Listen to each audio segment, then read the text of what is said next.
minta maaf. Ya. Sama korban? Minta maaf juga. Oke. Tapi kamu sehat ya? Alhamdulillah ya? Alhamdulillah sehat. Ada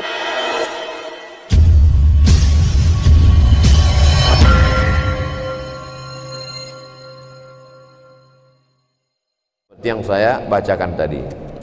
Pertanyaan ketujuh, kenapa manusia akhir-akhir ini sangat beringas seperti kisah yang terjadi sama Syekh Ali Jabir? Cerita orang gila ini kan dari dulu. Jadi cerita orang gila ini dari dulu. Cuman gila baru fokus mencari ustadz aja itu baru sekarang. Nah, kalau dulu tuh gilanya gila tak fokus gitu, membunuh orang semua dibunuh. Sekarang ini lebih apa dia? Lebih konsentrasi nampaknya.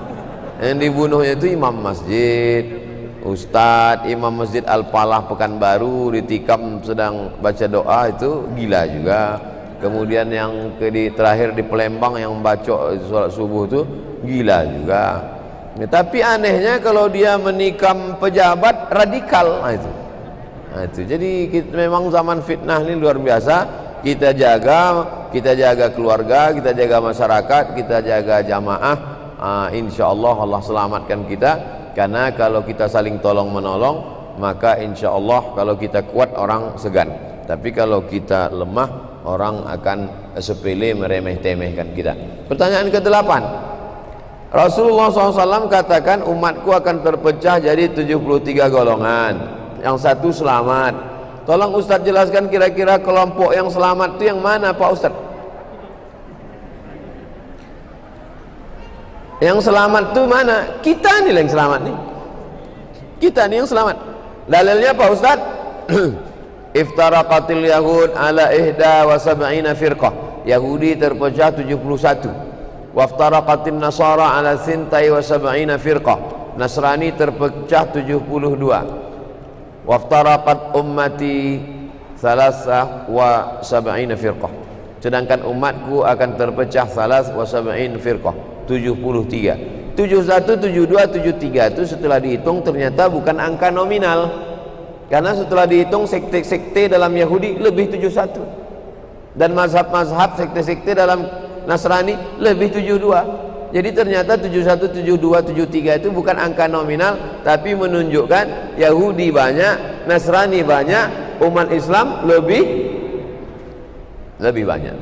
Oleh sebab itu maka kata sahabat, siapa yang selamat ya Rasulullah? Ma'ana alaihi wa ashabi. Yang ikut aku dan sahabat-sahabatku itulah yang selamat.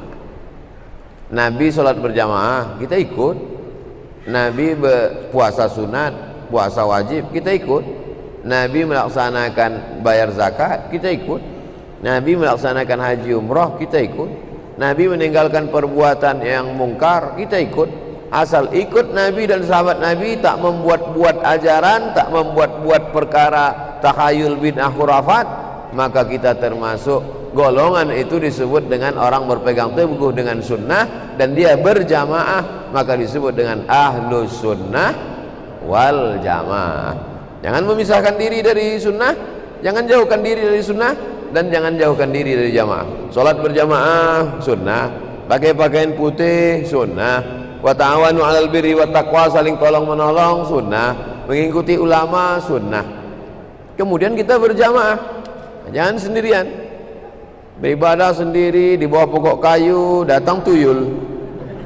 Nauzubillah.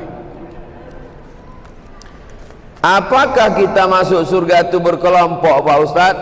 Wasiqal ladzina taqaw rabbahum ilal jannati zumara. Nanti masuk ke dalam surga itu berkelompok-kelompok. Masuk surga itu zumara, berkelompok-kelompok. Lalu kemudian nanti di padang mahsyar itu pun berkelompok-kelompok. Ada sahabat Nabi namanya Abdullah bin Mas'ud. Kata Nabi kepada Abdullah bin Mas'ud, Abdullah bin Mas'ud, coba kau bacakan dulu Quran. Kata Abdullah bin Mas'ud, Quran itu kan turun pada engkau ya Rasulullah. kenapa pula aku yang bacakan Quran? Kata Nabi, aku ingin mendengar baca Quran. Nabi aja walaupun Quran itu turun sama dia ingin telinga itu mendengar orang lain baca Quran. Coba kau baca. Maka dibacalah Abdullah bin Mas'ud sampai pada ayat, fa kaifa idza ji'na min kulli ummatin bi syahidin wa ji'na bika ala haula'i syahida. Nanti pada hari akhirat semua orang datang berkelompok-kelompok, dan kita insya Allah diakui ikut kelompok Nabi Muhammad sallallahu alaihi wasallam. Wajina bika ala haula'i syahida. Setiap kelompok itu ada saksinya satu orang, dan engkau Muhammad SAW diangkat menjadi saksi atas semua kelompok-kelompok itu.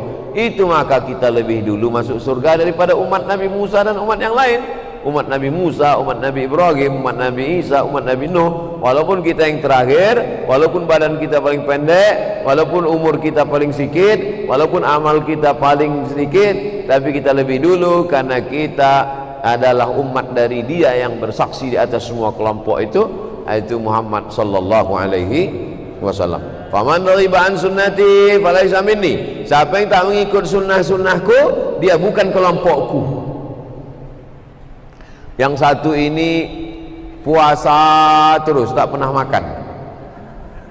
Yang satu ini tahajud terus tak pernah tidur. Yang satu ini kata dia kalau punya anak nanti anak itu hanya akan melalaikan dia, maka dia tak mau nikah dan tak mau punya anak. Ini 3 orang didengar oleh Nabi. Apa kata Nabi? Ana akhsyakum wa atqakum. Aku lebih takut pada Allah daripada kalian bertiga ini. Asumu, aku berpuasa, wa uftir, tapi aku juga makan. Itu maka tak boleh puasa wisol. Puasa wisol itu puasa dari pagi tadi sampai azan maghrib, tak mau minum, bersambung sampai besok, tak boleh. Puasa tapi silakan makan. Lalu kemudian aku tidur, kata Nabi, aku tahajud malam tapi aku juga tidur. Tak boleh tahajud dari mulai isya sampai subuh tak tidur. Wa atazawwajun nisa, dan aku punya anak, punya istri, kata Nabi. Faman raghiba an sunnati, siapa yang tak ikut sunnahku, falaysa minni, tak masuk dalam kelompokku. Maka kita insyaallah semuanya masuk dalam kelompok Nabi Muhammad SAW. Nah, kalau udah masuk kita dalam kelompok Nabi Muhammad itu karena ikut sunnah, siapakah yang paling dekat di antara kita ini dengan Nabi? Aqrabu majlisan, yang paling dekat dengan Nabi. Aksaruhum sholatan, orang yang paling banyak bersolawat. Makanya orang kita kalau jumpa orang, Allahumma sholli ala sayyidina Muhammad. Waktu mengayun anak, sallallahu ala Muhammad sallallahu alaihi wasallam. Sampai mencuci daging ayam, mencuci kambing dulu diajarkan sama orang tua. Nanti kau sekolah jauh, nanti mana tahu kau tinggal tadi mana, masak sendiri. Nanti dalam mencuci ini kau siram pakai selawat. Baju ini dibilas, jangan baju tak dibilas bercampur dengan najis dalam. Waktu menyiram bilas itu selawat. Kenapa lah orang tua ini mengajarkan selawat? Karena kalau udah masuk dalam kelompok Nabi Muhammad, yang paling dekat dengan dia adalah yang paling banyak berselawat. Oleh sebab itu banyak-banyak selawat. Allah, orang bercerita tak tentu arah. Orang kalau udah bercerita ni semua dia bahas. Dari mulai Sekjen PBB sampai tutup pentil pesawat. Bisa pula semua dibahas apa. Apalagi kita ikut itu. Bagus kita berselawat. Allahumma sholli ala sayyidina Muhammad wa ala ali sayyidina Muhammad. Allahumma sholli ala sayyidina Muhammad wa ala ali sayyidina Muhammad. Man shalla alaihi salatan, siapa yang berselawat kepadaku 1 kali, sallallahu alaihi biha asyra, dibalas Allah 10 kebaikan. Wa hutan anhu asyara sayiat, ditutupi 10 kesalahan. Wa rufi'at lahu asyara darajat, dinaikkan 10 tingkatan. Allahumma sholli ala sayyidina Muhammad wa ala ali sayyidina Muhammad. Allahumma sholli ala sayyidina Muhammad. Tidak ada amal yang tidak pakai salawat. Majlis kalau tak ada salawat, majlis itu menjadi anta najifah, majlis bangkai busuk berbau. Maka semua berselawat. Ketua masjid berselawat, Pak Wakil Wali Kota berselawat, protokol berselawat. Salat kalau tak ada salawat batal salat. at-tahiyatul mubarakatuh salawatut thayyibatullillah. Assalamu alayka ayyuhan nabiyyu wa rahmatullahi wa barakatuh. Wassalamu alayna wa ala ibadillahi shalihin. Asyhadu an la ilaha illallah, asyhadu anna Muhammadar Rasulullah. Berbunyi handphone. Ting ting. Assalamualaikum warahmatullahi. Batal salat.